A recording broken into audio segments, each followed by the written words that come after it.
Well, do you know who may have felt like it was Christmas? Oh, You know who may have into felt, it. yeah, you know who may have felt like it was Christmas? Maybe the one and only Auckland FC. Auckland FC. So let's get into the Aotearoa local sport. Before that point, go follow us, Instagram, TikTok at couchside.network. If you're listening to this on YouTube, like, subscribe, comment. If you're watching, I was about to say listening, but you can listen and watch this on Spotify. Follow us on there as well. Now, back to Christmas and Auckland FC. Ah, yes. They did win their game, which you watched. Oh, yeah, it was basically Christmas at Sky Stadium for Auckland FC in the first Kiwi Classico New Zealand derby of the season. Yeah. The Phoenix hosting Auckland FC. Fourth match between these two teams, the first one this season. Changes to both teams compared to the three derbies last year, and this game seemingly had absolutely everything to it. It looked like it did. Because not even a minute, not even half a minute into the game, the Wellington Phoenix's defensive high line was absolutely exposed by the Auckland attack. As Sam Cosgrove was basically able to walk in a Jesse Randall cross half a minute into the game to open the scoring 1-0. And to the credit of the Wellington Phoenix import striker, the guy Ifiani Eze, who I think has been an absolute incredible acquisition. He has looked great. He's scored three goals in 4 games, including one in about the 9th minute, where he just noticed Wout slightly out of position and just heaved it from about 30 meters out of thin air. It was a brilliant goal. Yeah, man. But apart from that, the Wellington Phoenix not really have any chances. They weren't exactly very threatening. They weren't really able to do anything constructive, and just before half-time, a second goal was scored from Auckland, and it was scored by, because I've actually forgotten who scored it, it was Sam Cosgrove again, although at the time we all thought it was Jesse Randall, who's been, once again, fantastic, a standout player so far this season, 4 games in, probably the number 1 forward.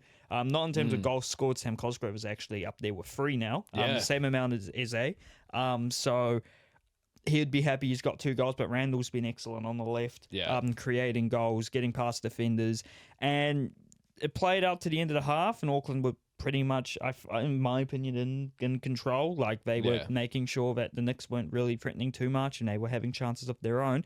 But it all comes to a big climax 3 minutes into the second half, when Corbin Piper's brought down on a goal-scoring opportunity by Dan Hall. Did I feel like, in the moment, it was a bit soft for Dan Hall to get a straight red?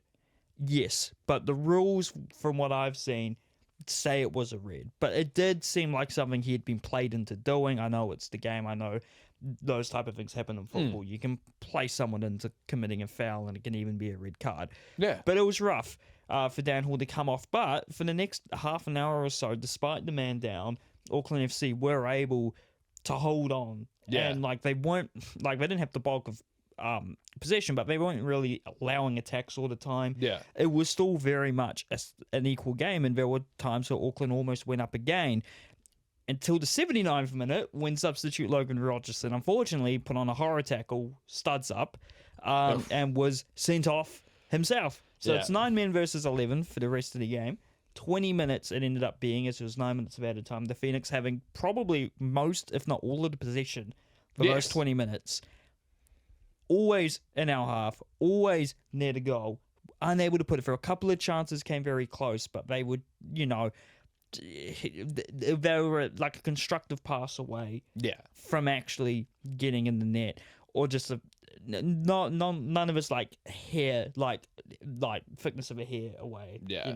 It was, still a little while away, and somehow 20 minutes playing with a 2-man disadvantage at Auckland FC hold on for another derby win. Wellington cannot beat a team who had 9 players for 20 minutes, cannot score against 9 players in their own backyard. Tough. In front of probably one of our biggest crowds of the season. It's a horrific result for the Knicks in that regard. Obviously, Auckland are one of the best teams in the league, so losing to one of the best teams in the league is not, obviously, in the grand scheme of things, the worst thing in the world. Obviously, losing a derby is not great. But if you cannot score against 9 men, that was my stomach. Genuinely my stomach. If you cannot score against 9 men for 20 minutes in front of a home crowd, something is not right. That may have been my ass there. Funny. Let me repeat myself so this can be clipped. No, if you can't score against 9 men for 20 minutes, that's rough. Something's up. Yeah. And I think the Knicks obviously have players out injured. I know Ishiga's out for the whole season with an ACL. I know other players were coming back. But Auckland also had injuries of their own. Sakai was not in this game. Kellen Elliott put in a massive shift at right back. He's been showing that he is one of the best right backs New Zealand has. It's just unfortunately he's stuck behind Sakai at Auckland FC. Yeah. Which, I mean, you don't want to get rid of Hiroki Sakai. He's an integral part of that team. But other players weren't fit for Auckland FC Nando Painika came off the bench in his first A-League appearance of the season. I'm trying to think if there was anyone else who was injured, probably, but forgotten. But the Knicks have had definitely had more injuries, but still it's not an excuse. Yeah. And I think if I look at the drawing board and go, okay, this can't happen again. They do host another derby this year. We got 2 last year. They get 2 home ones this year. So they'll be trying to, do better than that. A lot of people were saying that this is worse than the 6-1 loss last year. In some regards, yes, but in some regards, 6-1 is horrific. But yeah, it's pretty bad. It was a weaker Knicks team. It was a Knicks team in worse form. And this Knicks team has actually started off the season pretty well. It was their first loss of the year. I was going to ask you this. I know it's early in the season. I had 2 questions for you. Number one, because, whether you're an Auckland FC fan, you're a Wellington Phoenix fan, I think we can agree. I think if we ever got an Auckland FC versus Wellington Phoenix grand final, that would pop off. Or just even a semi or a qualifying final. It would be absolutely. It would be amazing. But do you see an improved Wellington Phoenix team to start this year?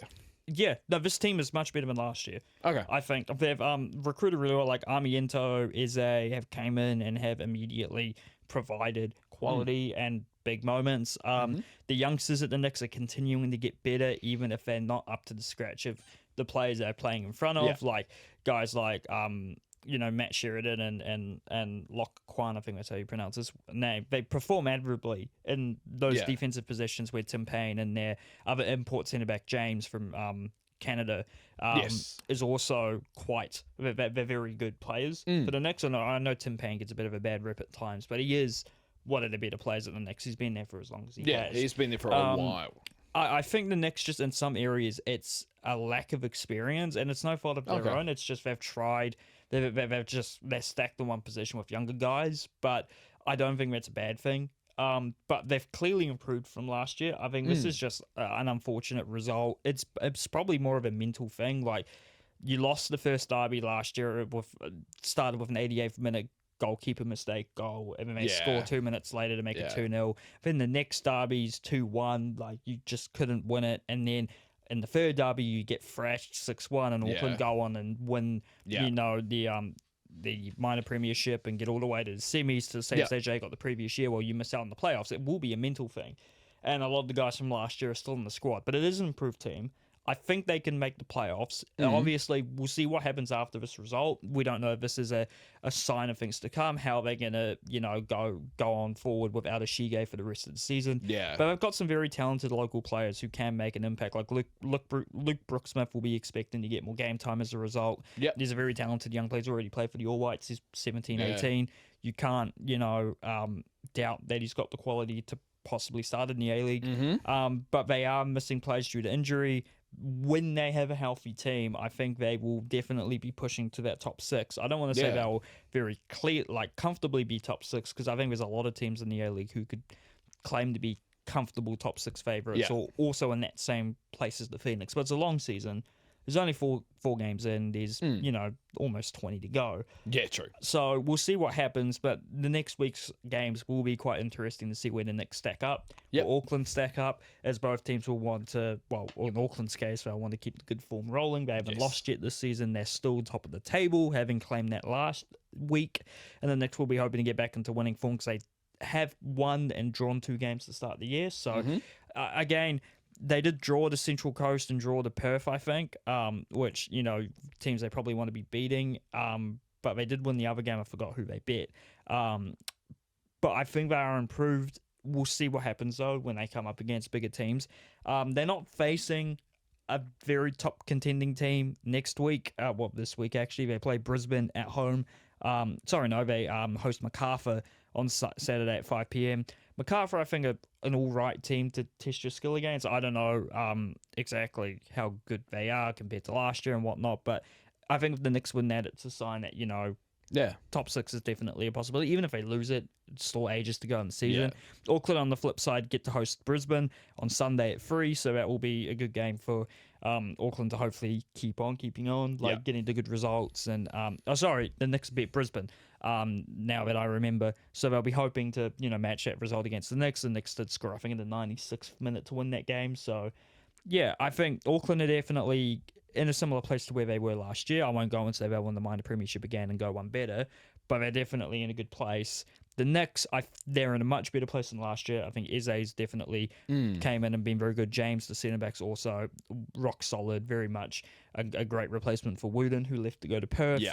We'll see what happens. But I'm confident for the Knicks that it will be better than last season. But I'm also confident that Auckland can carry on from last year. And my last question, just very quickly before we move on. Of course. Does A-League have a salary cap? Yes.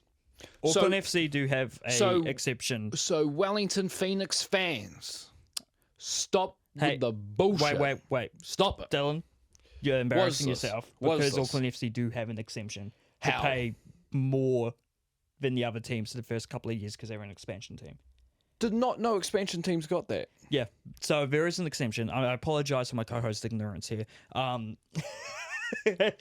Still bull. No, to be fair, most people probably don't know that. Some Phoenix fans who are smart will bring it up and say they do have an exemption. So you're saying MacArthur did. Would have had that? They signed Binyat and Muniayin. Very good point. Wait, was it Muniayin? No, I don't think it was Muniayin. It was Binyat and someone else, also from Bilbao. No, Are you sure it wasn't? Well, I've never seen Muniayin in a MacArthur jersey. Maybe it wasn't. That's from my boys too, my Spanish brethren. I know, they signed, it was Binyat and someone else for that first season. Who was is Binyat, you're talking about Binyat Prados? Well, the guy with a really long last name. Okay, never mind. There's a lot of... to be fair, a lot of the guys, I guess it's because they're all from the Basque region. All a lot of them have the same name. Of course. Everybody's Ariza Balaga and...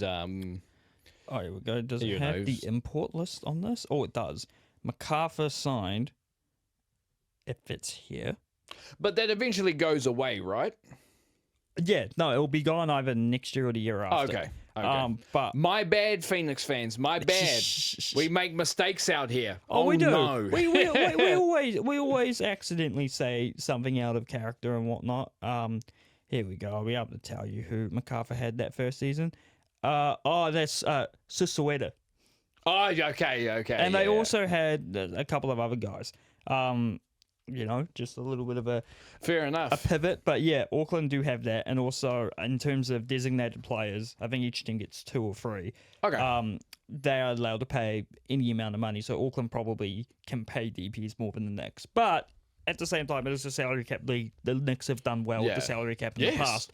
Compare the market they're in and the fact they're not in Australia and they're not even the biggest market out of Australia in the A-League now. But I think it's on the up. And I'm an Auckland fan, but obviously I still have a soft spot when they're not playing Auckland for the Knicks because of course we do. They were New Zealand's only professional team for almost 20 years. They, were the go-to place for guys to get developed. Obviously, it wasn't because it was the place to get developed, it's because it was the only place to get developed. And I think a lot of people are forgetting that was the case. It wasn't like all of these Auckland people chose to go to the Knicks because they were the best team in the country. They chose them because it was the only team in the country to go and get developed. And that's not going to happen anymore when you have Auckland FC. True. Although they won't have a traditional academy in the sense that the Knicks, they still will sign players up to their reserves team. Yeah. And they'll keep an eye on them as well if they're not being signed. I hope that would build though, right? I hope that would build an academy like that. Well, it's they're basically like, I think their plan is they're just going to let all the local kids stay in their local clubs until they're ready to play for the reserves, but they'll keep an eye on them and they will have an agreement with those clubs to bring them in for when you're starting an expansion team. That makes sense. It's very hard to get an academy off the ground straight away. The Knicks, obviously, it took them a while to get it off the ground, but it got off the ground very well. It did. And we're all very thankful for that from New Zealand football perspective. Very true.